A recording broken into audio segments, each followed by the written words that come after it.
What's up, guys? So this is going to be a primer video for your the haunted horror project. So here we are. We have a set that I just started just now. I got the original loop right here. I was going through the same steps that I told you guys to do. So you're going to go, you have your original sample, and then you duplicate it, and then you stretch it by doubling the BPM, segment BPM, then stretch it out so you can see the whole clip, and you can see that we're doubling and doubling. This one was start at 128, and then doubled that was 526, doubled that was 512. Now, as you've figured out, you can't go over 999. So this next one I've duplicated already. We've got the same thing happening here. But now, in order to stretch that out to over 1,000 BPM, what we're going to have to do is consolidate it. And it's going to reset the BPM back to 128, and then we can start that doubling process again.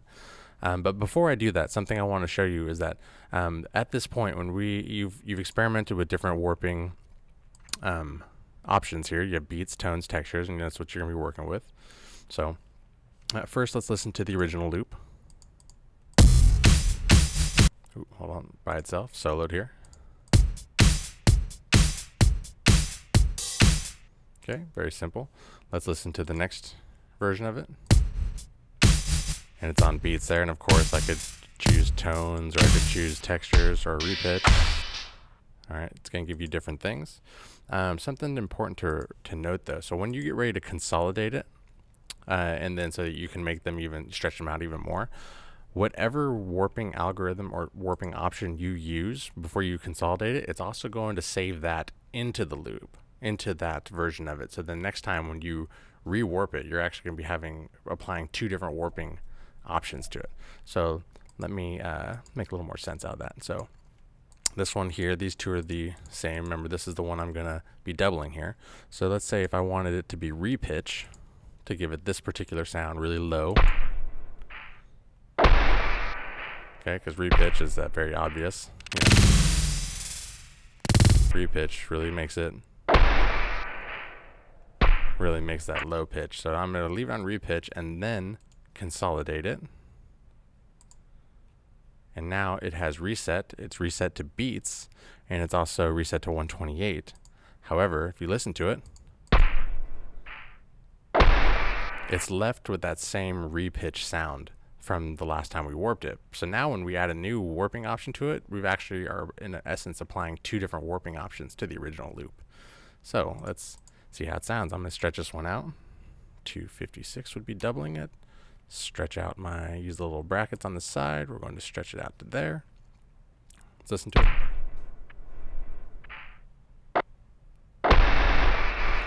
So now what we have, that sounds good. That's we have a beats one applied to the one that was already repitched. So now we have this really low sound. And then you can go, try your different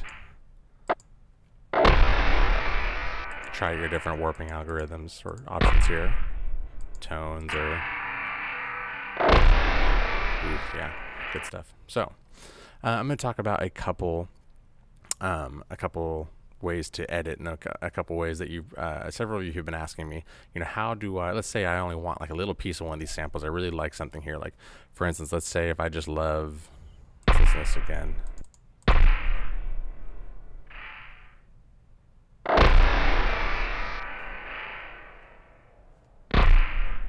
Let's say I just really like that little sound right there. Let's listen to it again. Right there. Just a little tiny sound in the background. Maybe you're like, I really like that. I just really want to take that and use that in the song somewhere. So you could highlight it a couple ways. You could highlight it here, or you can zoom in way over here. So a tool that I'm not sure if I've showed you guys yet, but if you highlight over the bars up the top here, you turn this little magnifying glass. And if you click and hold and pull down on your mouse, then it allows you to zoom in, pull up while you're still holding the mouse button, zooms back out. Also, you can do left to right. So you can zoom in and do left to right all at once and hone in exactly what you want to see. So now when you get down here, you'll see that I highlighted it here, and it's also showing the highlight here. You can work in either way. You can highlight it here, you can highlight it here, however that works. And then let's say I just want to isolate that one little thing. I'm going to right click on it and choose split. Also Control E if you want to work a little faster, use a shortcut key there. I'm going to use split, and now I have a brand new sample that is will act on its own. So what I'm going to do with that, and this is how I recommend that you have your workflow. I would make a new track, brand new track, because you're going to want to start collecting all these sounds, and you're going to say like, I'm not sure what I want to do with them yet, but I want to, you know, just get like a palette of sounds that I'm going to use in some fashion. What you want to do is hold Control and press T. And this is how you make a new blank audio track. As you can see, it's down there. And then what I'm going to do is take that little piece and I'm going to copy it. So I'm going to hold Control, grab it, and bring it down and let go. So now down here, and this is just going to be my track where I just collect stuff. So I'm going to click over here on the track header, Control R to rename, call it like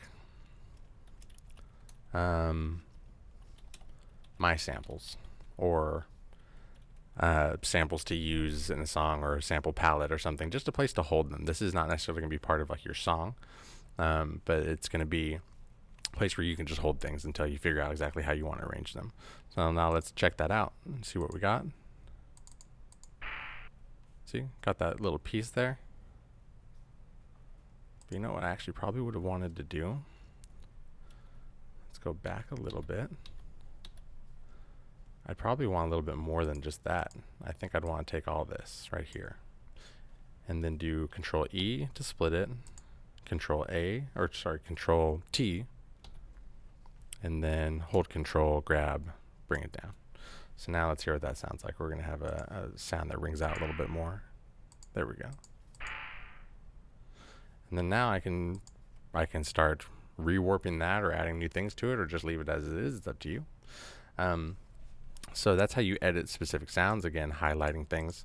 It's also important to know that when you are selecting a track, and I'm sure you've struggled with this quite a bit already, the upper half of a clip, of an audio clip, you'll see that we get the hand symbol. The mouse gives the hand symbol, and below that we get the arrow symbol, the pointer symbol.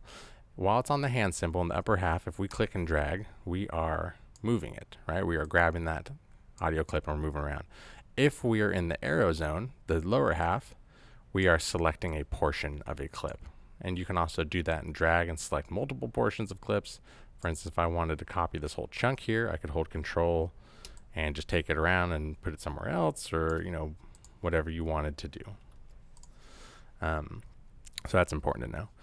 Now, another thing that we're going to introduce today is basic mixing concepts. So when we hit tab, and it's easiest to do this over in session view, because we have this nice view where we can see all of our volumes here. Okay, and we also have a couple other options here. So something we're going to look at today, I'll show you. We'll choose, let's listen to this one here. Let's try this one. Okay, so I'm going to do, well, first I'm even going to loop that. So you'll notice at the very top there's this bar here. This is our arrangement loop bar. This is how we can just loop a single part. It's actually already perfectly sized, but you can resize it by, you know, moving the little brackets on either side, and then clicking this button right here that says it's loop. It's a little picture of an arrow going back into itself. So now I'm soloed here. It's going to loop. It'll just keep looping over that part. The reason you'd want to do this is if you're trying to edit one part and you want it to keep playing instead of having to press play and play over again, it makes sense just to loop it and just, you know, watch it a couple times, or, you know, listen to it while you're editing it. All right, so let's listen to this. And now if we're looking over here, you can see that the other ones have been soloed, right? These tracks represent the same thing as these tracks. So now here I have a volume fader, this little triangle on the side here.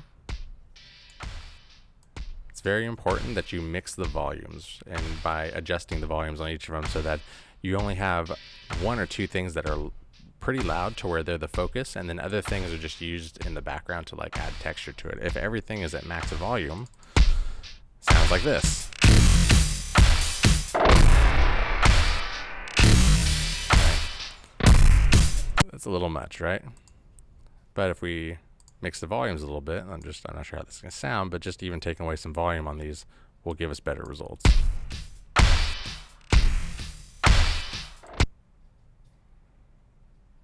see.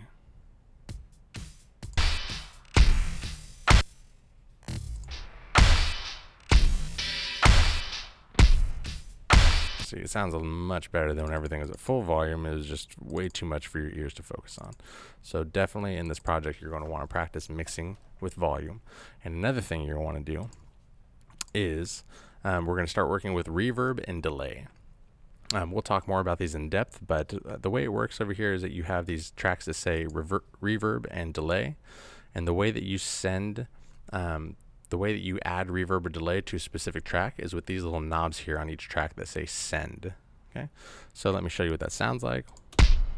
If I turn up A, it's going to turn up the reverb.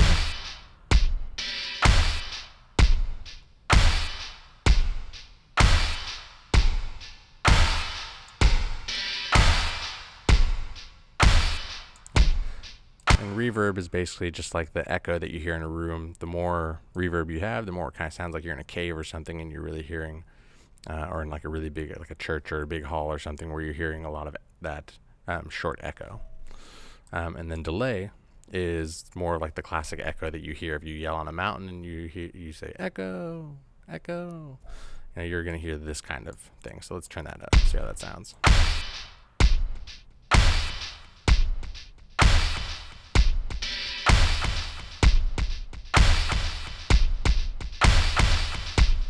You can hear that slapback echo there.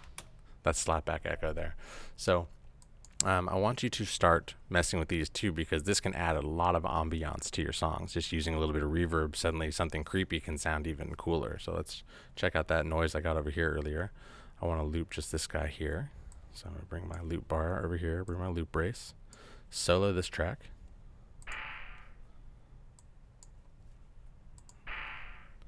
Let's go over here. Let's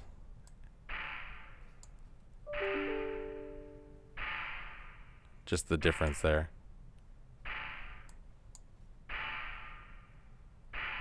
All right.